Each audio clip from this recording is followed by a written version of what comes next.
শবে বারাত কি কেন করব, এটাই হলো মূল বিষয় বুঝার। এটা হলো বোঝার মূল বিষয়। শবে বারাত মানেটা হচ্ছে নসিবকে পরিবর্তন করা বা কিসমত পরিবর্তন করা। এখন কেউ যদি মনে করে তাহলে আমি তো অনেক অভাবে কষ্টের মধ্যে আছি, দিন মজুরে কাজ করি, মনে হয় এই শবে বারাতে গেলে সারা রাত যদি আমি ইবাদত করি তারপরের মাসের থেকে আমি অনেক টাকার মালিক হবো, ব্যবসা বাণিজ্য হয়ে যাবে, আমার বউ বাচ্চারা আমরা সুন্দরভাবে চালাতে পারবো, ভালো ভালো খাওয়াইতে পারবো, টাকা পয়সার আর কম হবে না বুঝি। এমন কিছু অনেকে মনে করতে পারে শবে বারাত উপলক্ষে, যেহেতু এটা কিসমতকে পরিবর্তনের দিন তারিখ নির্দিষ্টভাবে ঘোষণা করা হয়েছে। আসলে বিষয়টা এরকম না। কিসমত যার যার আল্লাহর পক্ষ থেকে আসে, তবে জন্মের পরে কিসমত একবারই নির্ধারণ করা হয়েছে। আবার কিসমতকে যে পরিবর্তন করা হয় এটার অর্থ হলো প্রতিদিনই প্রত্যেকটা মানুষের রিজিক বিতরণ করা হয়, বন্টন করা হয়, সপ্তাহে একদিন আর প্রতিদিন। তো এটা যারা জ্ঞানী ভাবে চিন্তা করে মুরসাল্লিন তাদের জন্যে এ ভাবনার বিষয়টা, ধর্মীয় বিষয়টা। আমি শবে বারাত উপলক্ষে কথা বলতে চাচ্ছি। সেটা হচ্ছে অতীতে আমরা দেখেছি আমাদের গ্রামে গঞ্জে যে সকল মা খালা চাচিরা ছিলেন বা দাদিরা ছিলেন, তিনারা শবে বারাত আস্তে আস্তে 5 দিন 7 দিন আগের থেকে সংসারের থেকে শুরু করে সামাজিকতাভাবে আলোচনা করেছেন এবং শবে বারাতকে কীভাবে পালন করবে, উৎসাহ করবে সে ব্যবস্থাও মা খালা চাচিরা রেখেছেন। ছোটোবেলা দেখেছি, বিশেষ করে আমার পরিবারের মধ্যে আমার আম্মা প্রতিদিন ভাত রান্না করার সময় এক মুঠো চাল রেখে দিত। তো এই চালটাকে শবে মেরাজ, শবে বারাত বা লাইলাতুল কদর উপলক্ষে তিনি খরচ করতেন যেভাবে দরকার, যতটুকু বুঝতেন। তো সেই সময়টা আমার আম্মা তরিকা বুঝতেন না।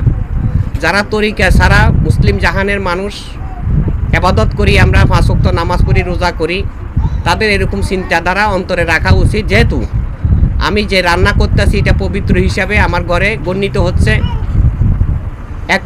এক মুঠো চাউল 1 কেজি চাউলের থেকে খুব বেশি না। এই 1 মুঠো চাল হলো আল্লাহর একটি হক। অথচ যারা আমরা খাবার খাচ্ছি রীতিমতে ঘরে প্রতি বেলার মধ্যে 3 জন সদস্য বা 5 জন সদস্য যদি থাকে, এখানে আরেকটা সদস্য গণ্যিত থাকে, সেটা হলো আল্লাহর বাগ।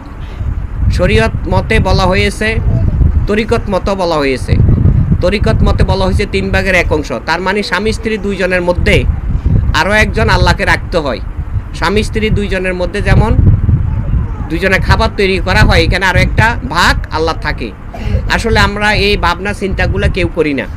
যাই হোক, শবে বারাত উপলক্ষে যে কথাটা থাকে সেটা হলো কিসমত।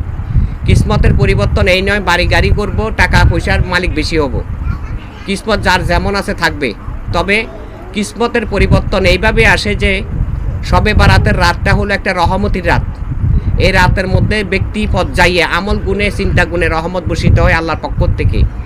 এই রহমতের জোরে একটা মানুষ কি করে, অসৎ পথের থেকে সত্যের পথে, সত্যি পথে ফিরত আসতে পারে। তো সৎ পথে যারা ফিরে আসে তারা কি, যারা অসৎ পথে আছে, কে অসৎ পথে আছে, কেউ অসৎ পথে না। এখন সৎ পথ কি, অসৎ পথ কি, এটাই হলো বোঝার বিষয়। সে বোঝার বিষয় হলো পৃথিবীর ভিতরে যত টাকা পয়সা ধন দৌলত আছে, সমস্ত টাকা পয়সা ধন দৌলত যদি বিক্রি করে দেওয়া হয়, একটা নেকের সমতুল হবে না। নেক মানিটা হলো পবিত্র। যেমন একটা নেকের কারণে একটা সন্তান ফুলসিরাত পার হইতে পারছিল না, মার কাছে বলল, মা তোমার কাছে তো অনেক নেক আছে, তো তোমার পক্ষ থেকে আমাকে একটা নেক দেয়া দাও, আমি তোমার সন্তান। সে নারী উত্তর করলো, কে তুমি আমার সন্তান দাবি করছো? আমার তো পৃথিবীতে কোনো সন্তানই ছিল না। সেই সময় সন্তানটাও অস্বীকার করে ফেললো। তার মানে নেকের এত দাম।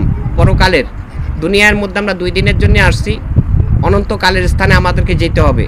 সেই ক্ষেত্রে আমরা শবে বারাত, শবে মেরাজ, লাইলাতুল কদর এবং 10 মহরম, পবিত্র আশুরা, ঈদুল ফিতর, ঈদুল আজহার যে দিনগুলো আমাদের সামনে আসছে, এই দিনগুলো আল্লাহ নবী রাসূল সাল্লাল্লাহু আলাইহি ওয়াসাল্লামের পক্ষ থেকে পুরস্কৃত উম্মতের জন্যে। আমরা এই দিনগুলোকে যথাযথভাবে পালন করার চেষ্টা করব। এই দিনের মধ্যে যে কাজটা হবে, মিলাদ হবে, ফাতিহা পাঠ হবে, দোয়া হবে, এর ভিতরে দিয়ে আমাদের পূর্বপুরুষ যারা দুনিয়া ত্যাগ করেছেন তাদের আত্মার মধ্যে শান্তি বসিত হবে এবং কামনা করা হবে। যারা দুনিয়ার মধ্যে নতুন আগমন করেছে তাদের উপর একটা রহমত বসিতে হবে। যদি সেই রকম মনের ভিতরে নিয়ত থাকে, যেমন একটা শিশু বাচ্চা জগতে আগমন করে, সে কি হবে? ওলিয়া উলিয়া হবে, নাকি ডাক্তার হবে, ইঞ্জিনিয়ার হবে, বান্দর হবে, না বাটপার হবে, সন্ত্রাস হবে, নেতা হবে, কেউ বলতে পারে না। এই জন্যে রহমতি কিছু কিছু রাতকে অনুসরণ করা, সে মর্মসূত্র অনুযায়ী খরচ করা। তো এই জন্যে বেশি বেশি চিন্তাগুলা করে সবে মেরাজ ও বারাতের মধ্যে। মা, খালা, চাচি বা নারী যারা আছে তারা বেশি চিন্তা করে, তারা আমলদারি বেশি। কারণ আল্লাহ নবী রসুল সাল্লাল্লাহু আলাইহি ওয়াসাল্লামকে সবচেয়ে বেশি যারা ভালোবাসে তিনারা হলেন নারী সমাজ। নারী সমাজের কেন ভালোবাসছে, এটার ভিতরে একটা সূত্র আছে। সেই নারী সমাজে ভালোবাসার মূল কারণ হলো আল্লাহ নবী রসুল সাল্লাল্লাহু আলাইহি ওয়াসাল্লামের কাছে 3 কন্যা ছিলেন, 3 কন্যার পিতা তিনি ছিলেন। সারা পৃথিবীর ভিতরে যত নারী, সমস্ত নারীর এবং পুরুষের অভিভাবক। এবং আল্লাহ নবী রসুল সাল্লাল্লাহু আলাইহি ওয়াসাল্লাম সেই কালে নারীদেরকে অনেক উপকার করেছেন। সে উপকারের কথা হয়তো অনেকের কানে নাই, কাছে নাই, কিন্তু নারীরা অনেক মনোযোগীভাবে নবী মুহাম্মদ রসুল সাল্লাল্লাহু আলাইহি ওয়াসাল্লামকে ভালোবাসেন। এই জন্যে তারা, যদিও পুরুষের জাতিরা রোজা নিয়ে ব্যতিক্রম করে, নারীরা রোজা নিয়ে ব্যতিক্রম করে না, নামাজ নিয়ে ব্যতিক্রম করে না, সব সঠিকভাবে পালন করার চেষ্টা করে আল্লাহর নামে রসুলের ভালোবাসার ভিত্তিতে। তো সেই ক্ষেত্রে সমস্ত দিনগুলো আমরা যথাযথভাবে পালন করার চেষ্টা করব। যারা দিন খাটিয়া দিন মজুরের মাধ্যমে সংসার পরিচালনা করি, তাদের পক্ষে ইহা করা সম্ভব। কেমনভাবে সম্ভব? যেমন এটা করলেও আমাদের দিন যাবে, না করলেও আমাদের দিন যাবে। কিন্তু আমরা রাত্রে আহার না করে, ভাত না খেয়ে কেউ ঘুমাই না। হয়তো আমার ভালো কোনো কিছু না, একটা মুরগি কিনে সামর্থ্য নাই, যাই আছে ডাল ভাত, তাই দিয়া যদি একত্রিতভাবে বাচ্চা কাচ্চাগণকে নিয়ে একত্রিতভাবে বলি আজকে সবাই বারাতের রাত, ভাত খাওয়ার পরে ঘুমাবো না, নফল নামাজ পড়বো, জিকির আজকার করবো, আল্লাহ আল্লাহ জিকির করব, এতে রাতটা কাটিয়ে দিলে নিশ্চয়ই আল্লাহ রহমত তোমাদের উপরেও আমাদের উপরে বসিত হবে। আমরা এই দ্বারাতে চলবো, এটা আনন্দিত রাত, এটা আবাদতের একটি রাত। বাচ্চাদেরকে বলে দেওয়া, এবং তার চেয়ে যদি ভালো সম্ভব হয় একজন আলেম ডাক দিয়া মিলাদের ব্যবস্থা করে দেওয়া, অথবা নিজেরা যার যার মতে নামাজ ও জিকিরের মাধ্যমে, নফল নামাজ ও জিকিরের মাধ্যমে রাত অতিবাহিত করা। এটা হলো উম্মতে মুহাম্মদের কাজ। সে দ্বারা অনুযায়ী আমি বলবো, কাছে দূরে যেখানে আছেন, আমার ভিডিও যারা ফলো করেন দেখেন, তাদের প্রতি অনুরোধ থাকবে, সবে মেরাজ আমরা করেছি যথাযথভাবে, যে যেমন পেরেছি। সবে বারাতটাও ঠিক একইভাবে করব।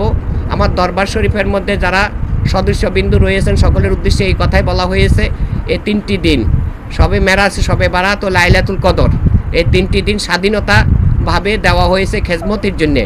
যার যার পরিবারের সদস্যের মধ্যে খেজমতের একটা ব্যবস্থা সেখানে তৈরি করতে পারে, অর্থাৎ কিছু খাবারের ব্যবস্থা করে নিজের পরিবার থেকে কিছু মেহমান বা মিসকিনের উদ্দেশ্যে খাবার বিতরণ করতে পারে, অথবা আমরা যদি সামর্থ্য যেমনই থাকে সেই সামর্থ্য অনুযায়ী আমরা খাবার তৈরি করি দরবারে পৌঁছাইতে পারি।